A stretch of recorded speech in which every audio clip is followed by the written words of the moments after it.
एक राक्षस था जिसका नाम था गजमुखासुर। वह शिव जी का बहुत बड़ा भक्त था। उसने कठोर तपस्या की। कई सालों तक भूखे प्यासे रहकर उसने भगवान शिव को प्रसन्न किया। उसकी भक्ति से प्रसन्न होकर भगवान शिव ने उसे वरदान दिया कि कोई भी अस्त्र शस्त्र, कोई भी देवी देवता या कोई भी इंसान उसे मार नहीं सकता। इस वरदान ने गजमुखासुर को अजयी बना दिया। जैसे ही गजमुखासुर को यह वरदान मिला, उसका अहंकार आसमान छूने लगा। अब वह सबसे शक्तिशाली था। उसे कोई नहीं हरा सकता था।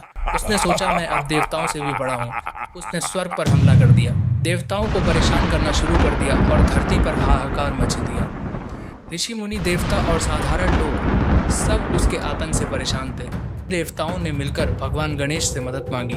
गणेश जी ने देवताओं की प्रार्थना सुनी। उन्होंने गजमुखासुर से कहा कि वह अपना अत्याचार बंद कर दे, लेकिन अहंकार में डूबे गजमुखासुर ने गणेश जी की बात नहीं मानी। उसने कहा, तुम एक छोटे से बालक हो, मुझसे क्या लड़ोगे? मुझे कोई नहीं हरा सकता।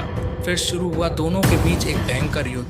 गजमुखासुर अपनी सारी शक्तियों से गणेश जी पर प्रहार करता रहा, लेकिन गणेश जी के सामने वह बिल्कुल कमज़ोर पड़ रहा था। युद्ध में गणेश जी ने अपने एक दांत को तोड़ा और उसे गजमुखासुर की ओर फेंका। यह देख गजमुखासुर घबरा गया। उसे समझ आ गया कि वह हारने वाला है। अपनी जान बचाने के लिए गजमुखासुर ने एक आखिरी चाल चली। उसने अपनी सारी शक्तियां लगाकर खुद को एक विशालकाय चूहे के रूप में बदल दिया और भागने लगा। वह सोचा कि इस छोटे रूप में कोई उसे पकड़ नहीं पाएगा, लेकिन गणेश जी ने उसकी चाल को समझ लिया। उन्होंने तुरंत चूहे को पकड़ लिया और अपने सामने खड़ा कर दिया। चूहा बने गजमुखासुर ने अपनी हार मान ली। उसका अहंकार टूट चुका था। उसने गणेश जी के चरणों में सिर झुकाकर माफ़ी मांगी और कहा, प्रभु, मैंने बहुत अत्याचार किए। अब मुझे कोई और जीवन नहीं चाहिए।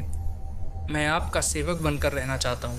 गणेश जी ने उसकी सच्ची भक्ति और समर्पण को देखा। उन्होंने कहा, आज से तुम मेरे सबसे प्रिय वाहन बनोगे। और इस तरह एक शक्तिशाली राक्षस जो अपने अहंकार के कारण विनाश कर रहा था, एक छोटे से चूहे के रूप में विघ्नहर्ता गणेश जी का वाहन बन गया।